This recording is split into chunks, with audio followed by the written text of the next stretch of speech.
السلام علیکم defence lovers and welcome to international defence analysis viewers. اس ویڈیو میں ہم پاک نیوی کے سابقہ سربراہ کے اس بیان پر تفصیلاً بات کریں گے جس میں انہوں نے مستقبل میں پاک نیوی کے فلیٹ کو 50 شپس تک بڑھانے کے علاوہ نیوی کے لیے کامبیٹ ڈرونز، اینٹی شپ اور لینڈ اٹیک صلاحیت سے لیس ہائپرسونک اور بلسٹک میزائلز کے بارے میں اظہار خیال کیا۔ ہم ان کے خطاب پر تفصیلاً بات کریں گے اور آپ کے ساتھ پاک نیوی کے لیے مستقبل میں حاصل کیے جانے والے ممکنہ دفاعی ساز و سامان پر اپنا تجزیہ شیئر کریں گے۔ So let start.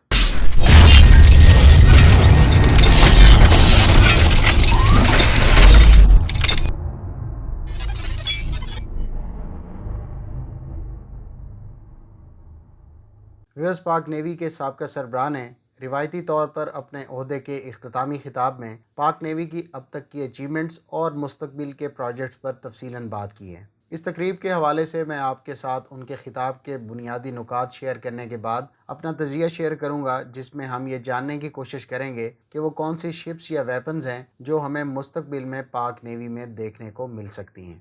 صاحب کا نیول چیف ایڈمرل ظفر محمود عباسی نے کہا ہے کہ پاک نیوی ہمیشہ سے ایک وقت میں زیادہ سے زیادہ 8 سے 10 سرفیس شپس استعمال کرتی آ رہی ہے، جس کی وجہ سے نہ صرف نیوی کو بحری دفاع کے تناظر میں مشکلات کا سامنا رہا ہے، بلکہ ان لمیٹیشنز کو لے کر ان بحری اثاثوں کو اپنی آخری لمٹ سے بھی آگے تک استعمال کیا جاتا رہا ہے۔ اس خلا کو پر یا کمی کو دور کرنے کے لیے اب پاک نیوی کو 50 شپس کے فلیٹ تک بڑھایا جائے گا، جس میں سے 20 لارج سرفیس ویسلز ہوں گی۔ اس حوالے سے دیکھا جائے تو جہاں پاک نیوی میں گزشتہ کچھ عرصے میں 3 عظمت کلاس فاسٹ اٹیک کرافٹ، ایک یرموک کلاس کارویٹ یا او پی وی انڈکٹ کی جا چکی ہیں، وہاں آنے والے عرصے میں پاک نیوی میں 4 ٹائپ 54 اے پی فریگیٹس، 4 ملجم کلاس کارویٹس انڈکٹ کی جا رہی ہیں۔ یاد رہے کہ نیول چیف کے مطابق ٹائپ 54 اے پی فریگیٹس 2021 سے 2023 میں ڈلیور ہوں گی، جبکہ ترکی سے خریدی گئی 4 ملجم کارویٹس 2023 سے 2025 کے درمیان نیوی میں انڈکٹ کی جائیں گی۔ ایک اور خوش آئند بات یہ ہے کہ پاک نیوی ٹرانسفر آف ٹیکنالوجی کے تحت جناح کلاس کارویٹ کو خود ڈیزائن خود مینوفیکچر کرے گی۔ یہ شپ اس وقت ڈیزائن کے مراحل میں ہے، تاہم یہ ملجم کلاس کارویٹس کی سلسلے کی چوتھی شپ نہیں جس کے بارے میں زیادہ تر خیال کیا جا رہا تھا، اور ہمارے مطابق پاکستان مستقبل میں جناح کلاس کی مزید شپس بھی خود تیار کر کے نیوی میں شامل کرے گا۔ نیول چیف کا مزید کہنا تھا کہ یرموک کلاس کی ایک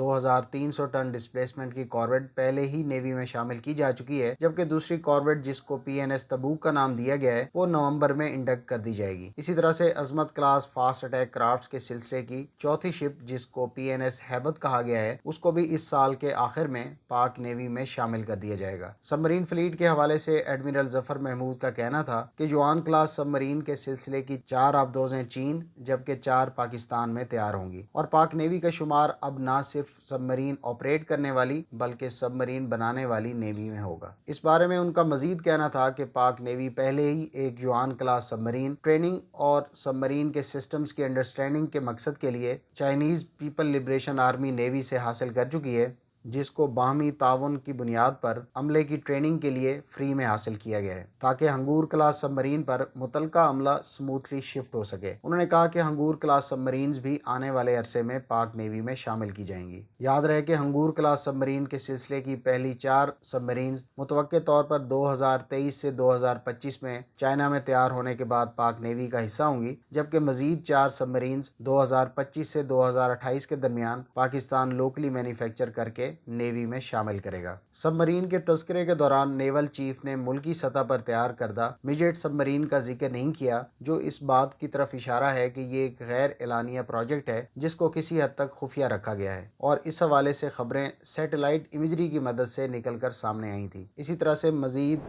20 ملکی ساختہ گن بوٹس 2025 تک پاک نیوی میں شامل ہوں گی۔ سابقہ چیف نے نیول ایئر آرمز کے بارے میں بات کرتے ہوئے کہا کہ نیول آرمز کے حوالے سے منصوبہ 2017 میں شروع کیا گیا تھا، جس کے تحت اب تک 2 ATR-72 ایئر کرافٹس کو میری ٹائم پیٹرول ایئر کرافٹس مقاصد کے لیے پہلے ہی نیوی میں شامل کیا جا چکا ہے، جبکہ ایک اور ATR اگلے سال نیوی کے ایئر آرم میں شامل کر دیا جائے گا۔ ویورز، اگر آپ ٹائپ 54 AP فریگیٹس، ملجم کارویٹس، جوان کلاس سب مرینز، ڈیمن OPV یا یرموک کلاس کارویٹس، ATR میری ٹائم پیٹرول ایئر کرافٹس اور عظمت کلاس فاسٹ اٹیک کرافٹس کی صلاحیتوں اور ویپنز کے بارے میں تفصیلات جاننا چاہتے ہیں تو ان تمام ویپنز اور سسٹمز کی الگ الگ ویڈیوز کا لنک ڈسکرپشن میں موجود ہے۔ فرینڈز، پاک نیوی ایئر آرمز کو مزید مضبوط کرنے کے لیے نیول چیف کا کہنا تھا کہ 10 لانگ رینج میری ٹائم پیٹرول ایئر کرافٹس بھی پاک نیوی کے فلیٹ میں شامل کیے جائیں گے۔ اس حوالے سے پہلے ہی ایک لانگ رینج میری ٹائم پیٹرول ایئر کرافٹ کا کانٹریکٹ سائن کیا جا چکا ہے۔ یاد رہے کہ یہ ایئر کرافٹ P-3C طیاروں کو ریپلیس کریں گے اور اس مقصد کے لیے ATR طیاروں کو میری ٹائم رول میں بدلنے والے ماڈل کا انتخاب کرتے ہوئے کمرشل جہازوں کو استعمال کیا جائے گا۔ ویئرز، پاک نیوی جدید جنگی تقاضوں کو مد نظر رکھتے ہوئے لانگ رینج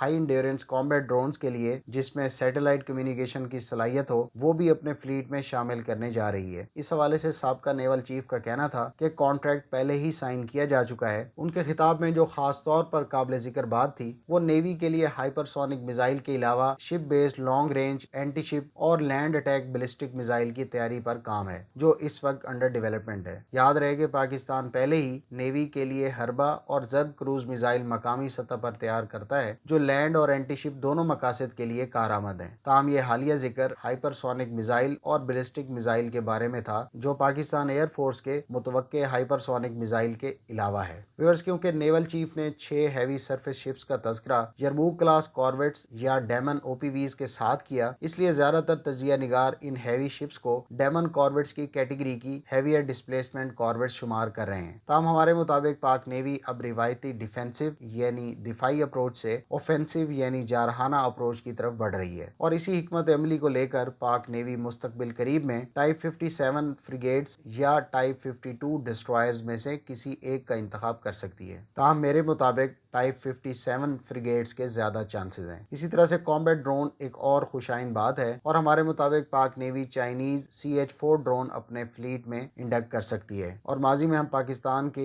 CH-4 ڈرون کی ایکوزیشن کے بارے میں خبریں بھی سن چکے ہیں۔ تاہم ترک ڈرونز بھی پاک نیوی کا حصہ بن سکتے ہیں۔ اگر ہائی آلٹیٹیوڈ لانگ انڈیورنس کے تناظر میں دیکھیں تو ترکی کا تیار کردہ اکنسی ڈرون جس کی عنقریب سیریل پروڈکشن متوقع ہے وہ بھی ایک سوٹیبل آپشن ہو سکتا ہے۔ کچھ دفاعی ماہرین ترک انکا ڈرون کے بارے میں بھی اندیا دے چکے ہیں، تاہم واضح رہے کہ یہ ترک ڈرون میڈیم آلٹیٹیوڈ اور لانگ انڈیورنس ڈرون ہے۔ ویئرز، پاک نیوی کے لیے الگ سے ہائپر سونک میزائل اور شپ بیسڈ بیلسٹک میزائل کی تیاری پر کام ایک اور قابل تحسین اقدام ہے۔ جہاں تک آپ کے پاک نیوی کے مستقبل میں ایئر کرافٹ کیریئر سے متعلق سوال کا تعلق ہے تو مستقبل میں ایسی کوئی پاسبلٹی موجود نہیں، کیونکہ ایئر کرافٹ کیریئر بہرحال ایک پاور سمبل ہے جس کی پاک نیوی کو نہ ہی ضرورت ہے، اور ایئر کرافٹ کیریئر نہ صرف ایک ایکسپینسو سسٹم ہے بلکہ اس کو آپریشنلائز رکھنے کے لیے ایک لارج سسٹم ہونے کی وجہ سے سمندر میں حفاظت کے لیے کئی شپس اور ویپنز کو ساتھ ڈپلائی کرنا پڑتا ہے۔ ویئرز، نیول چیف نے آخر میں میرینز کو بھی ایک ڈویژن سائز فورس میں بدلنے کا اشارہ دیا ہے،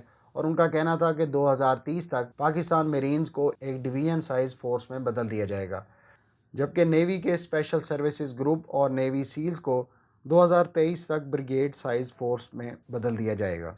واضح رہے کہ نیوی نے اب اپنے فلیٹ کو 3 سرفیس ٹاسک فورس میں تقسیم کر دیا ہے، جس میں سے ایک STG-1 گوادر، STG-2 اور مارا اور تیسرا STG-3 کراچی میں اسٹیشنڈ ہوگا۔ آپ کے اس بارے میں کیا تاثرات ہیں؟ کمنٹ باکس میں اس کا اظہار ضرور کریں۔ ملتے ہیں نیکسٹ ویڈیو کے ساتھ، اپنی دعاؤں میں یاد رکھیے گا۔ اللہ حافظ۔ پاکستان زندہ باد۔